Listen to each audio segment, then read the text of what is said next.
Jadi Tuhan sudah berikan kepada kita sebetulnya apa? Modal untuk kuat. Yaitu apa? Kasih karunia yang dianugerahkan oleh Kristus kepada kita. Tetapi bukan berarti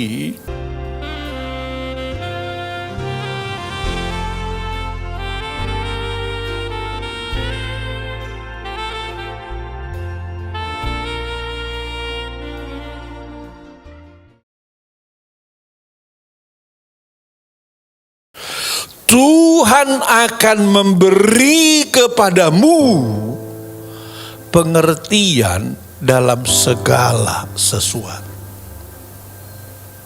Bapak Ibu sekalian, bagi saya ini firman memberikan harapan yang luar biasa bagi setiap kita. Jadi saudara, saya dan kita sekalian harus yakin betul, sesulit apapun dunia ini, serumit apapun dunia ini, semembingungkan apapun dunia ini, saudara mesti yakin bahwa pada akhirnya Tuhan akan berikan kepadamu pengertian, sehingga engkau bisa menyelesaikan masalah pribadimu, masalah rumah tanggamu, masalah pekerjaanmu, masalah usahamu, masalah finansialmu.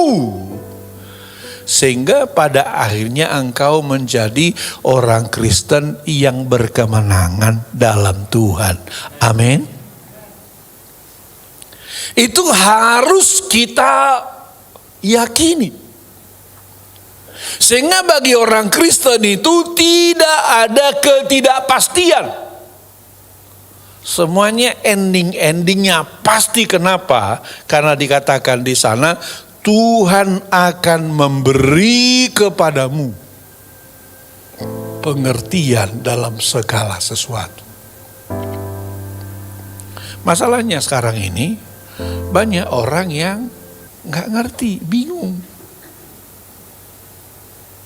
Ini apa sih?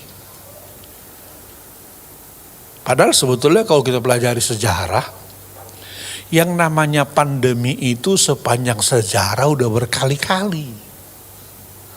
Abad ke-6 sudah pernah ada pandemi pes namanya,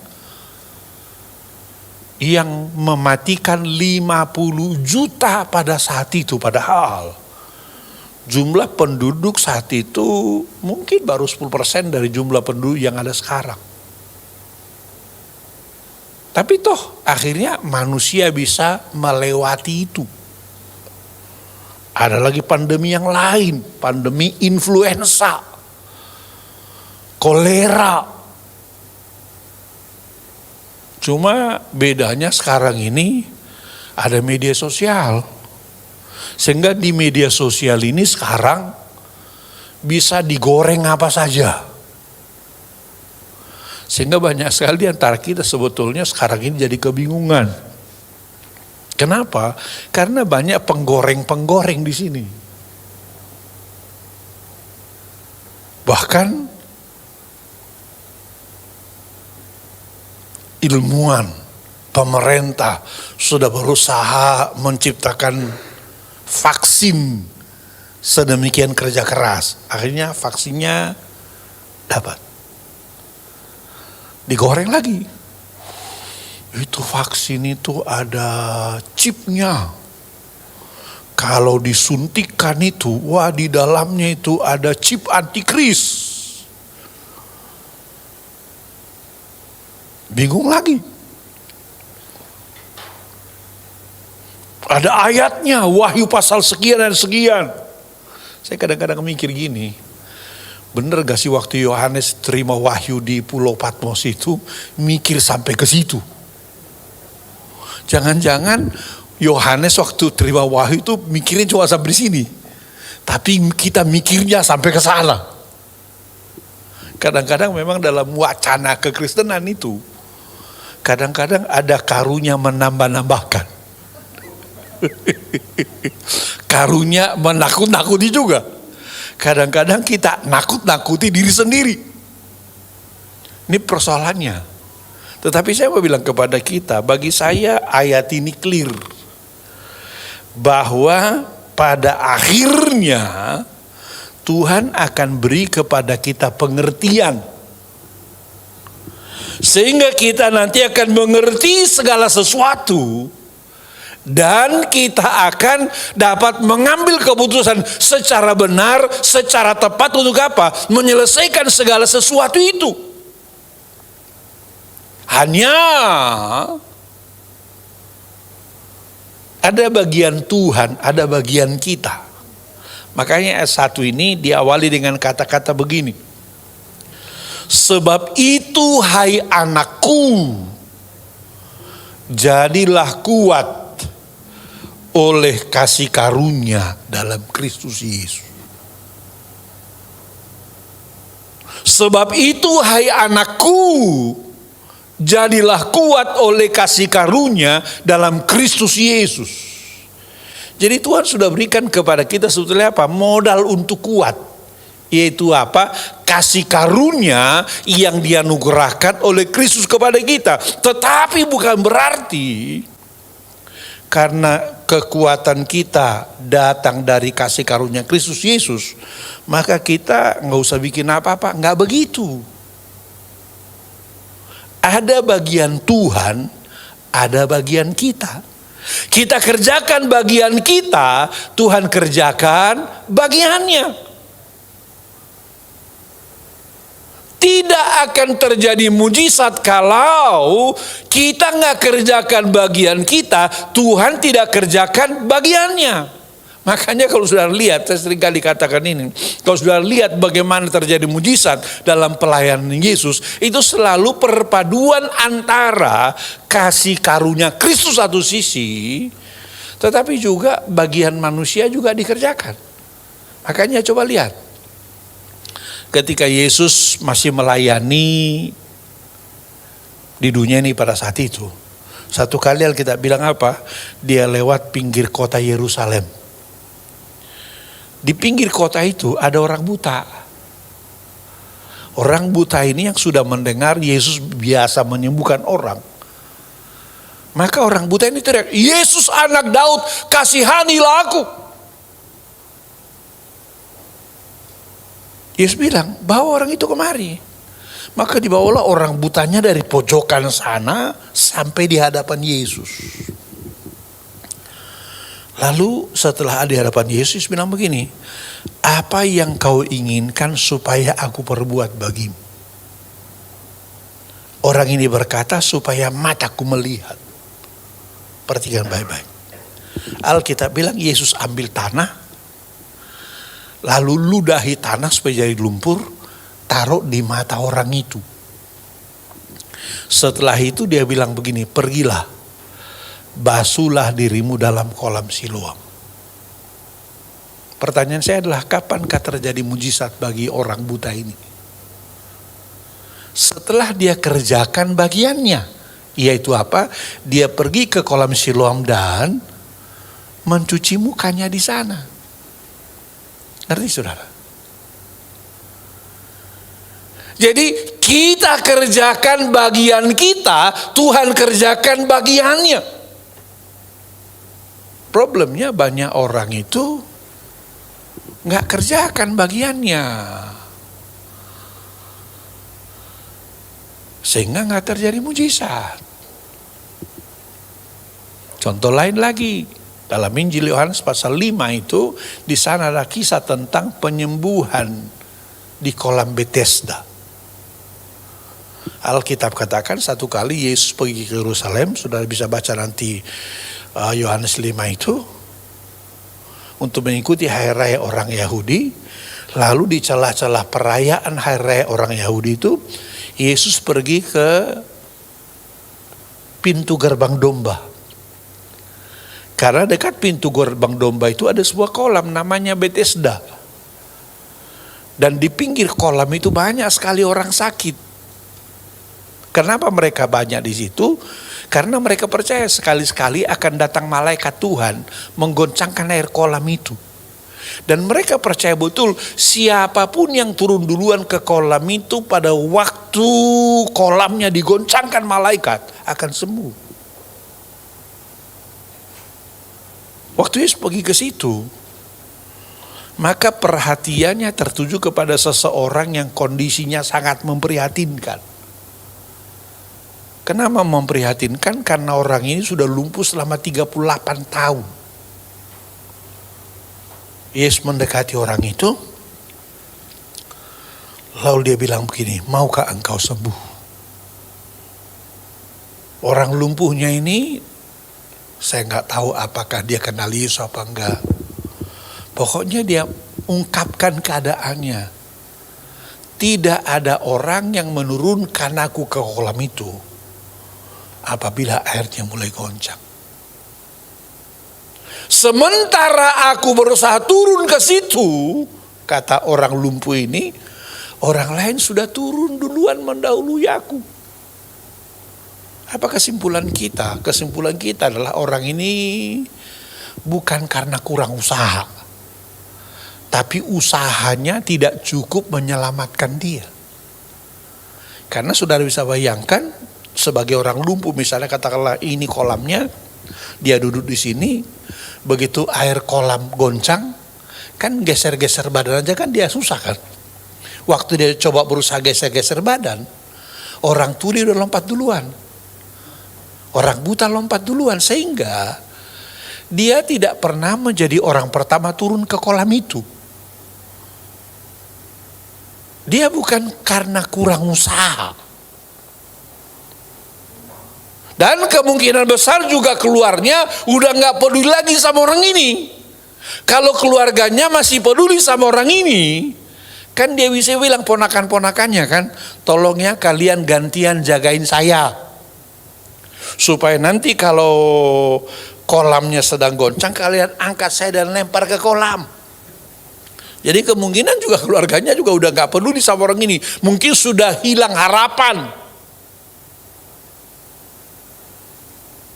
Jadi bilang, Tuhan, tidak ada orang yang menurunkan aku ke kolam itu apabila airnya mulai goncang. Sementara aku berusaha turun ke situ, orang lain sudah turun mendahului aku. Bagaimana respon Yesus? Apakah Yesus bilang begini, kamu kasihan banget ya? Karena kamu kasihan banget, udah sembuhlah kau gitu. Enggak. Tetap ada perpaduan antara usaha manusia dan kasih karunia Tuhan. Maka Tuhan bilang begini, kalau gitu angkatlah tilammu dan berjalanlah. Angkatlah tilammu dan berjalanlah. Ini perintah Tuhan. Kapan terjadi mujizat pada orang ini? Waktu dia lakukan bagiannya, maka Tuhan lakukan bagiannya juga. Waktu dia angkat tilamnya, waktu dia lakukan upayanya kata Alkitab, maka seketika itu juga menjadi sembuhlah orang itu. Jadi sama, saudara. Supaya kita kuat seperti bacaan kita ini, dan supaya kita memperoleh pengertian terhadap segala sesuatu, itu tadi adalah bagian dari atau perpaduan dari kasih karunia Tuhan. Makanya tadi ayat 1 itu, sebab itu hai anakku, jadilah kuat oleh kasih karunia dalam Kristus Yesus. Jadi selalu ada perpaduan antara bagian Tuhan dan bagian kita. Nah sekarang supaya ayat ini menjadi bagian saudara, engkau kuat dan berhikmat, artinya mendapatkan pengertian atas segala sesuatu apa yang harus kita lakukan. Saudara, kalau kita telusuri riwayat hidup Paulus, maka saudara akan tahu bahwa Rasul Paulus ini juga adalah rasul yang telah banyak sekali menghadapi masalah-masalah dan tantangan-tantangan dalam hidup dan dalam pelayanan. Jadi kita nggak bisa bilang, Paulus mah ngomong aja itu. Kadang-kadang jemaat juga kan begitu kan. Pendeta mah enak asal ngomong doang. Satu kali saya pernah malam-malam selesai pelayanan, makan di Kelapa Gading situ, dulu masih ada food street di situ, yang sekarang jadi mall itu. Kita lagi makan di sini, kira-kira 2-3 meja di sebelah situ ada serombongan jemaat entah dari gereja mana juga makan di situ satu meja. Mereka kemudian sambil nunggu makanan ngobrol, tapi ngobrolnya itu ngomongin pendeta. Pendeta mah enak aja ya, gampang aja bilang begini, gampang aja bilang begini.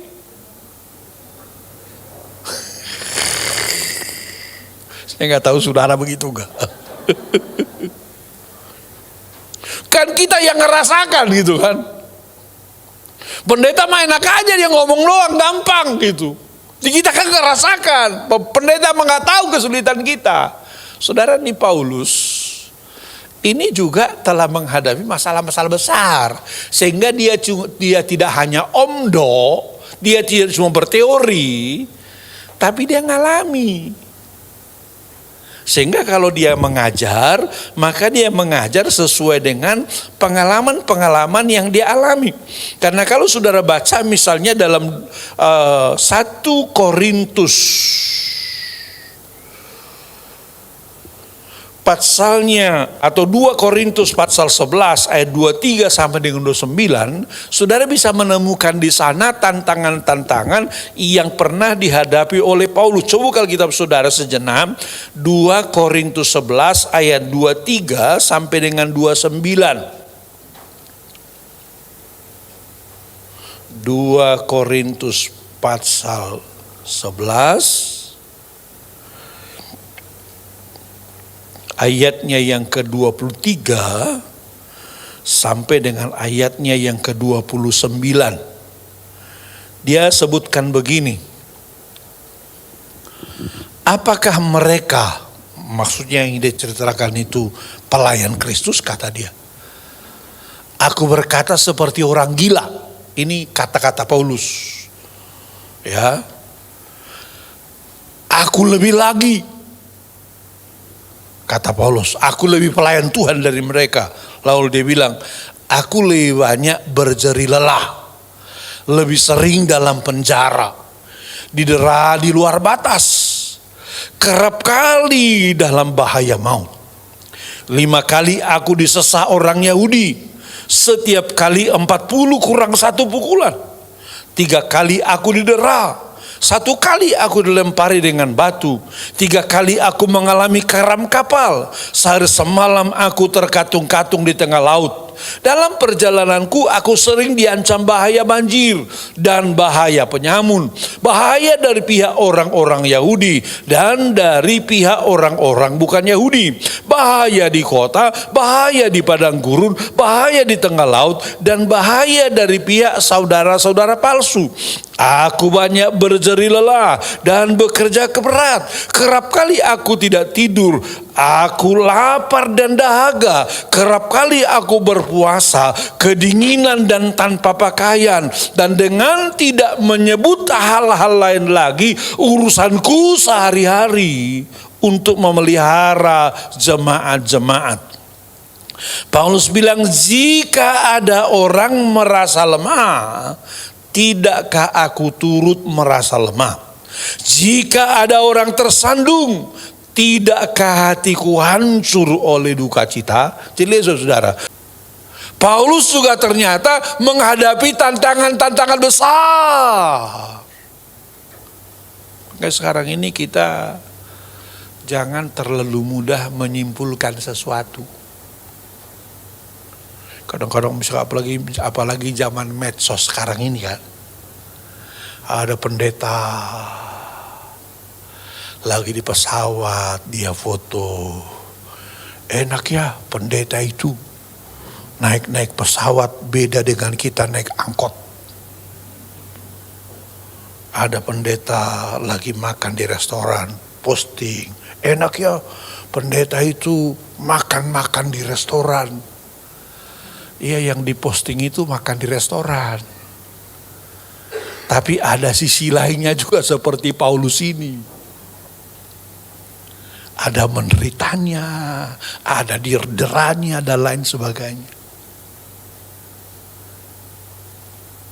Jadi saya mau bilang kepada kita, jadi kalau Paulus ini memberikan kepada kita, katakanlah kiat-kiat, maka layak kita terima. Kenapa? Dia orang yang berpengalaman. Dia nggak cuma berteori. Jadi kalau dia katakan, sebab itu hai anakku, jadilah kuat oleh kasih karunia dalam Kristus Yesus. Maka kita bisa lihat bagaimana sih Paulus itu kuat. Apa sih yang harus kita lakukan supaya kita juga kuat? Apa sih yang harus kita kerjakan supaya pada akhirnya kita mengerti segala sesuatu tadi? Maka saya melihat Bapak Ibu sekalian, Rasul Paulus menyimpulkannya dalam sebuah ayat yang sederhana yang terdapat dalam 1 Korintus pasal 15 ayatnya yang ke-58. Karena itu saudara-saudaraku yang kekasih, berdirilah teguh, jangan goyah, dan giatlah selalu dalam pekerjaan Tuhan.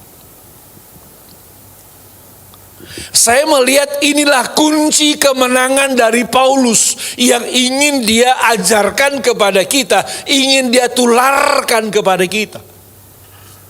Supaya kau jadi orang Kristen yang kuat, pertama, berdirilah teguh, jangan goyah. Dari apa? Kalau bulan ini tema kita tadi adalah Christ above everything. Kristus di atas segalanya. Maka saudara harus berdiri teguh di atas apa? Di atas keyakinan itu. Saudara harus berdiri teguh di atas keyakinan bahwa Kristus di atas segalanya, di atas masalahmu, di atas persoalanmu, di atas pergumulanmu. Dan kau tidak boleh goyah dari keyakinan itu. Amin. Tidak boleh goyah dari keyakinan itu. Saudara mesti pegang betul keyakinan itu. Kristus di atas segalanya. Amin. Gitu. Itu mesti pegang betul, saudara berdiri sana dan tidak goyah. Apapun kata dunia, bagaimanapun kesulitan di dunia ini, pokoknya saudara berdiri teguh di atas keyakinan Kristus adalah di atas segalanya dan kau tidak goyah dari situ. Itu akan menjadi kunci kemenangan saudara, kunci kekuatan saudara, kunci kekuatan saya, kunci kekuatan kita.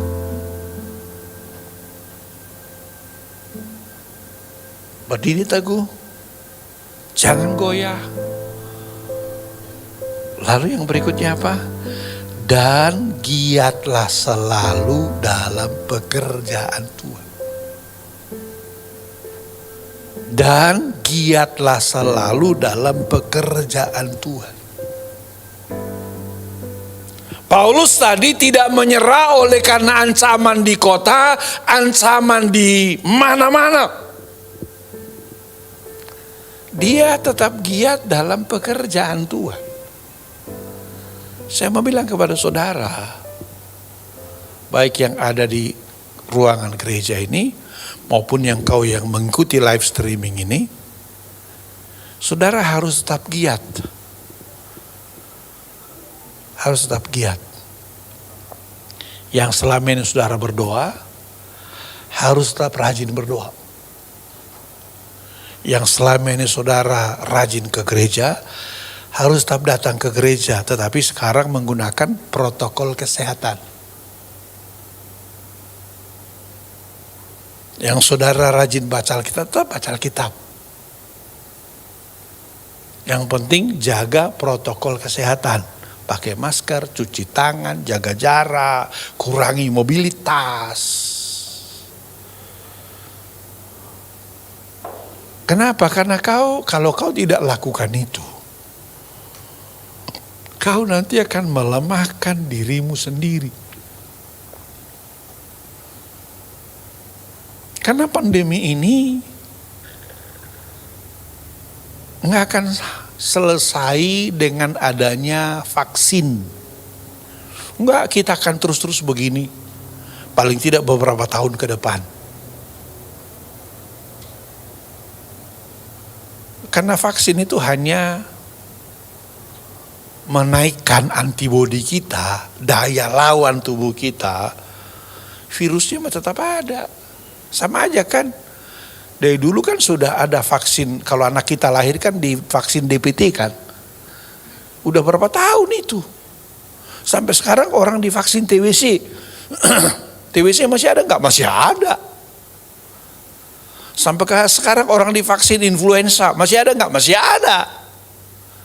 Cuma karena orang sudah divaksin, daya lawan tubuhnya terhadap penyakit itu jadi lebih kuat, sehingga angka kematiannya dia seperti sekarang ini. Sekarang itu kalau kita lihat kan, ya ampun, kuburan semua penuh. ICU hampir semua penuh, orang kesulitan ke ICU. Kenapa? Karena daya lawan tubuhnya itu nggak kuat. Jadi kita mesti apa? Tetap giat dalam Tuhan. Tetap semangat. Hanya tadi gunakan protokol kesehatan itu aja. Nah, Tuhan menjanjikan kepada kita, saudara, kalau kita lakukan ini, dikatakan di sana, berdirilah teguh, jangan goyah, dan giatlah selalu dalam pekerjaan Tuhan. Lihat di sana, sebab kamu tahu bahwa dalam persekutuanmu dengan Tuhan, jerih payahmu tidak sia-sia. Usahamu, upayamu, upayaku, dan upaya kita nggak akan sia-sia. Nggak akan sia-sia. Makanya harus tetap apa? Berupaya. Upayanya apa? Berdiri teguh, jangan goyah, giat selalu dalam pekerjaan Tuhan. Termasuk giat selalu dalam pekerjaan saudara juga. Tetapi tentu dengan melakukan protokol kesehatan tadi. Ini yang harus kita lakukan. Kalau ini kita lakukan, maka ayat itu tadi menjadi bagian kita. Tuhan akan memberi kepadamu pengertian dalam segala sesuatu, sehingga kau bisa menyelesaikan setiap persoalanmu dalam kondisi apapun, dalam konteks apapun. Sehingga kita akan tetap keluar sebagai pemenang di tengah-tengah kesulitan, di tengah-tengah tantangan, di tengah-tengah pergumulan. Kita tetap meyakini bahwa Kristus di atas segalanya. Di atas masalah kita, di atas persoalan kita, di atas penyakit kita. Sehingga apapun yang terjadi, kita tetap survive. Amin. Tetap kuat, amin. Tetap menang, amin. Menikmati anugerah, kasih dan kebaikan Tuhan. Amin. Tepuk tangan bagi Tuhan Yesus. Amin. Demikian firman Tuhan.